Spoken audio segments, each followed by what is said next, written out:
off your hunger, this is one of Instagram's favorite spots, Tukad Sepung, which is a waterfall where at a certain time in the morning, the light rays start to come through and you get this beautiful lighting that makes for an incredible photo or video. By no means a hidden gem. Assalamualaikum, hello, hi, apa kabar good people? Selamat datang, selamat bergabung kembali bersama BDT Channel. Terima kasih kalian yang sudah klik, sudi menonton video ini untuk kalian tonton. Kalian bersama dengan saya BDT berasal daripada Borneo, Sabah, akan menemani kalian semua di dalam episode reactions kali ini. Nah guys, hari ini kita akan buat sebuah video reactions daripada channel Los LeBlanc. Oke, judul daripada video ini pula adalah How to Travel Bali 14 Days in Paradise. Nah, Bali itu adalah tumpuan wisata yang paling terkenal di Indonesia dan banyak turis yang ingin datang ke Bali, guys. Nah, di kesempatan kali ini kita akan buat reactions tentang Bali dan moga-moga kalian semua yang sedang nonton ini berada dalam keadaan sehat, selalu dimurahkan rezeki, dipermudahkan juga segala urusan dunia dan akhirat. Kalau kalian sedang diuji dengan sakit atau orang di sekeliling kalian sedang diuji dengan sakit, moga dikurniakan kesehatan dan kesembuhan. Amin ya rabbal alamin. Nah guys, link asli video ini seperti biasa saya letak di description box di bawah. Pertimbangkan untuk subscribe channel ini dan juga mendukung channel saya. Saya sangat hargai kiranya kalian sudi bergabung dengan channel kecil saya. Tanpa berbasa-basi, mari kita nonton seperti apa tips untuk ke Bali ataupun apa isi kandungan daripada video ini. 1, 2.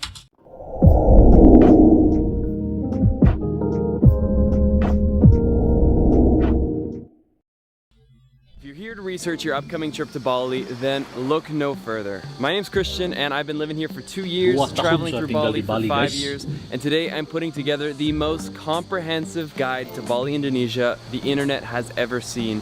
You could say I know this place like the back of my hand. Wow, ini keren nih. Air terjun ya guys. Betul-betul luar biasa lah Bali guys. Very good. Now, just about everyone coming to Bali is flying internationally, so you're probably feeling a little bit jet lagged. So the key is going to be to take the first day or two pretty easy. I recommend spending the first night or two in either Seminyak or Canggu, but Canggu's definitely my personal favorite. And it's also the place that I personally live. To get to Canggu or Seminyak is going to cost you about 14 bucks. But if you want to see how you can do it even cheaper, check out my video link down below. Whichever area you pick, there's so many options for food, and all of that will be covered in my in-depth guide. But if your flight is early enough, I recommend spending the first night catching a beautiful Bali sunset. Grab yourself dinner and get to bed early because tomorrow is going to be a full day. A lot of hotels will come with a complimentary breakfast, but in my opinion, breakfast is one of the things that Bali does best. Take your pick of the countless restaurants and get yourself an avo and toast, a eggs benny, or whatever you're feeling. You're likely not going to be feeling fully energized after what was a long flight, so day 2 is also going to be about chilling and hanging out by the surf. If this is your first time ever surfing or you consider yourself a beginner, Brawah Beach is a really good place to learn. But if you're more towards the advanced level, you'll want to head towards Echo Beach. Grab lunch, hang out by the pool, and for sunset, I'll give you a couple options. Either hit up Tanalot, which is this beautiful oceanfront temple, but for sunset, there's always crowds. Or if you're like me and rather take it easy, you can check out one of my favorite beach bars. This right here is La Brisa.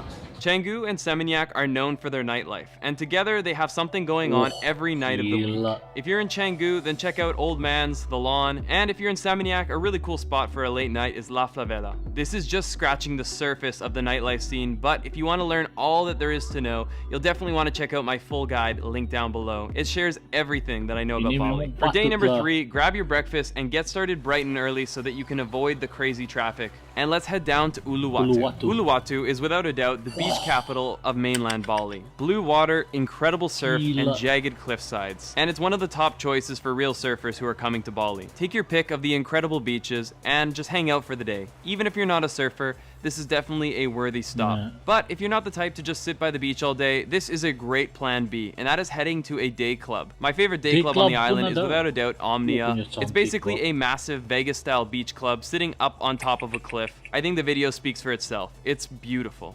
For sunset, you can either stay at the day club or my personal favorite, Koreng Boma. This Koreng beautiful Boma. cliffside is a sudden drop going Ini down to pertama the kali saya ocean. dengar It's not just a nama-nama beautiful tempat photo, yang gini it's an ya di incredible Bali. place to watch the sunset beneath the horizon. If you're looking for a crazy night out, one of the biggest parties in Bali happens every Sunday at Singlefin. Hundreds of people come down to this bar located on the side of a cliff. It can be a really fun night. Day 4, if you can handle it, get up bright and early, grab a quick breakfast, and head up to Central Bali. If you do not leave early, you're going to be spending twice to even maybe 3 times longer. Traffic gets really bad. Once in Ubud, check into your hotel for the next 2 nights. One of the best things about the region is how lush and green it is. And with that, there's countless rice terraces, and one of the main reasons to come to Bali is that right Air there. terjun dia. Countless beautiful waterfalls all over the central and north of Bali, and these are some of my favorites. Each of these waterfalls is completely different from the last, and I definitely recommend seeing as many of them as you can. If you want to know my personal favorites, they'll all be linked in my full guide down below. Our next stop is right here to the monkey forest, home to 1,000+ monkeys that are running around, jumping on people. Hello.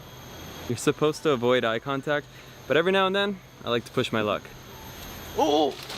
After chasing waterfalls, hanging with monkeys, you're probably feeling a little bit tired, so head back to your hotel room, get all cleaned off, take a little bit of a break, and just before sunset, head to Kampuhan Ridge, where you have this beautiful walkway, and it's one of the best viewpoints for the sunset in Ubud. Set your alarms. Tomorrow morning, we're getting up way too early. Day 5, we gotta get up before the sun does. Make your way to Tagalalang rice fields, one of the most beautiful places to catch the start of the day, and if you don't start your day here, this entire rice terrace will be covered by other travelers, lining up for swing sets, taking photos, and the magic of the region is completely lost. So far, we haven't had much Balinese culture on this itinerary, but a really great spot that's close to the rice fields is Tirta Empul. Bali is primarily a Hindu island, and this is one of the places that the Balinese come to purify themselves. And one of the beautiful things is they're more than willing to share their culture and their religion with you. Come and experience a water purification for yourself. Naturally, some of you will decide to grab breakfast, but if you can hold off your hunger, this is one of Instagram's favorite spots,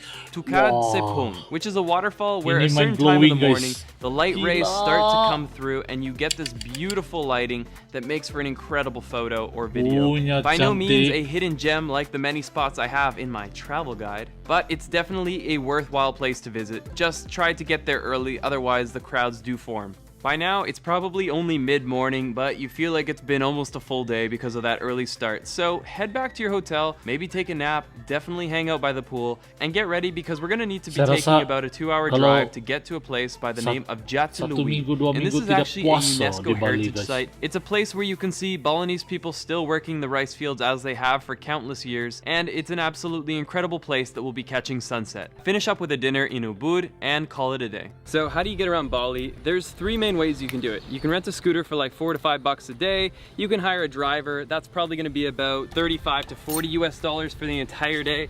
And you can also hire a tour guide. Big difference between a driver and a tour guide is a tour guide actually gets out of their car, shows you around, and helps you experience the places you visit. If you want to know the best tour guide in all of Bali, it's without a doubt Pancha with Bali Customized Tours, and I will have his WhatsApp link down below. The top of the tree, my Day number 6. We're gonna head up north to go to Ulan Danu. Ulan Danu is this beautiful waterfront temple where if you get up nice and early, you can catch a beautiful sunrise, something we did not get to witness due to cloud cover, but it was still incredible. The next stop is just for a quick photo at the Handara Gate. In reality, this is the entrance to a golf course, so there's nothing culturally significant about it, but it definitely has a way of getting some likes. If you don't get here early, there will be a line. After our quick stop, let's carry on all the way to Sukumpul Waterfall. Because it's a massive set of waterfalls, you kind of need to have a guide. You can hire a local guide and they'll give you a pretty good experience, but if you want to experience the Lost Tour, Pancha actually has a relationship with the locals in this community, and they were able to take me to some of the most incredible spots in Sukumpul. From this incredible rock slide, a place to do a bit of cliff jumping, and a perspective of the waterfall that I had never seen before. This is by far my favorite favorite day trip in Bali. We could head back to Ubud, but I want Terpesona to share saya, with you guys. one of my favorite regions of all of Bali that air most people terjunnya, never get to see. waduh. So we're gonna end our day in a region jatuh by the cinta. name of Sidaman, located in the eastern region of Bali. Sidaman is incredibly laid back. You still see the local culture preserved, people working the rice fields, locals wearing the traditional clothing. It's a must experience, especially if you're traveling as a couple. A few really awesome activities that you can do on day 7 are going to be visiting Samsara Living if you want to get a fully Balinese cultural experience. Hit up the river rafting, which is actually so fun and one of the best ways to view the beauty of Bali. And one of my personal favorites, making some jewelry with agung, boleh buat. agung silver. I still to this day wear my ring every single day. Siya pun mau It's such a coba cool nih, guys. experience to be able to craft your own silver jewelry and take home the memory of Bali with you. End your day with a relaxed and laid back sunset by the pool, wherever you're staying, probably overlooking a rice terrace. This good. Yeah, Balinese. Huh? Balinese. Oh, man, yeah. The name's Ketut. Lost Ketut. No matter where you go on the island, it's 100% safe and you're always met by the biggest smiling faces. You want 40? 40. 45? 45. It is day 8 and it's been a full week of fast-paced travel. Trust me, you might not think this right now, but you're gonna want to take a day off. You're gonna want to relax, and that is why I've chosen to put you in Sidaman. Choose your hotel well and you'll have somewhere you can comfortably hang out all day. Whether you have a private pool, a communal pool, just make sure you have a view of that beautiful rice terrace. Day number 9. We're gonna check out of our hotel and take a minivan to Padang Bay. This is where the ferries leave from to go to the Gili Islands. So we're gonna go to Gili Trawangan, which is the main of the Gili Islands. It's the largest, it's the party island, but it also has some incredibly relaxing spots to it. So by no means are you forced to go out. Check into your hotel or guest house, stroll around the island by bicycle because there's no cars on this island, only horses and bikes, and then from there go and do some snorkeling. The entire island is surrounded by beautiful, perfect blue water, and on most days the visibility is incredible. For sunset, you'll see many of these beachfront bars serving drinks, but I really love hanging out by this swing set. Makes for a good photo, some video, and it has some half-decent drinks being sold nearby. Have your dinner at the Gili local market, and lastly, it wouldn't be a full visit to Gili Tea without a proper night out, so go and enjoy some live music, and probably a very late night. Day 10 is going to be an island hopping day. Pretty chill, you can start off your day whenever you feel like it, but most of the boat trips will take you to Gili Mino and Gili Air, the other two Gilis, and these are some of the really cool snorkel spots they'll take you to. Right below us is one of the top things I've ever shot. Now, you come here during the day with a group tour, other people, hundreds of other people also want that shot. So the key is to get yourself a boat and come early morning before the groups do. Day 11. Check out of your hotel, take a fast boat to Nusa Lambongan, check into your hotel, and rent a bike for the next couple of days. Take your bike around the island and go and explore. There's so many things to see, from Dream Beach, Sandy Bay, Mushroom Bay, and you have to catch sunset at Devil's Tier. On day 12, if you haven't already, you can head over across the Yellow Bridge to Nusa Senegan, which is basically the twin island. From there, you've got the Blue Lagoon cliff jump, you've got a sunset at Mahana Point, and so many other cool things to do. Like all itineraries should, we've saved one of the best things for last. For day 13, we're gonna get on a local boat and head to Nusa Penida, which is no more than 30 minutes away. We're going to check into a hotel and, again, rent a bike for the next couple of days. Start off your trip by exploring the east side, such as Angel's Billabong, Broken Beach, and Klingking. Welcome Saya rasa betul-betul to the promised land. Bali ini kan adalah serpihan surga di muka bumi, guys. blue waves, Gila betul and Bali. it's not too busy. Saya rasa tidak The tempat crowds yang typically secantik don't make their ini. way down here because it's actually not that easy to get down. So take that as a positive. The hard workout also means you get more to yourself. And if the sun hasn't totally burnt you yet, go for sunset at Crystal Bay. Day 14, let's not waste our last chance at a beautiful sunrise in Bali. Wake up bright and early and head to the Molentang Treehouse on the Atu and Diamond Beach cliffside. You could easily spend 2 to 3 hours here in the morning or more if you decided to walk all the way down Diamond Beach. But one thing to keep in mind is if you're gonna make it back to Bali, you don't want to miss the last boat, which as I last checked is around 4:30 p.m. I should also mention that there's certain points on the island where you can snorkel and dive with manta rays, and I definitely would suggest that if you have time. Air terjun dia lah. That is my morning wake-up call. Guys, that is how you travel Bali. If you want to see my in-depth travel guide, all my favorite restaurants, the best places to go out, the best viewpoints, and so much more about Bali, then check out the link down below. There's actually a free preview to get you started on your upcoming trip. And guys, if you enjoyed today's video, please hit that like button. It means Bali a memang world to me. terbaik It makes lah, a guys. huge difference. And let's get lost again in the next one. Oke.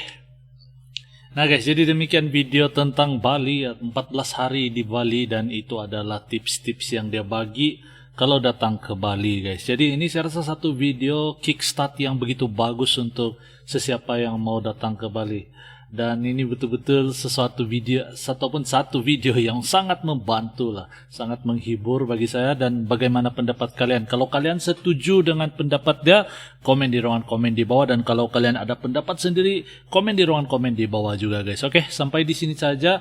Terima kasih karena menonton. Kita akan jumpa lagi di video yang akan datang good people. Salam santun, salam damai, dan salam silatuhrahmi. Assalamualaikum good people. Salam Nusantara.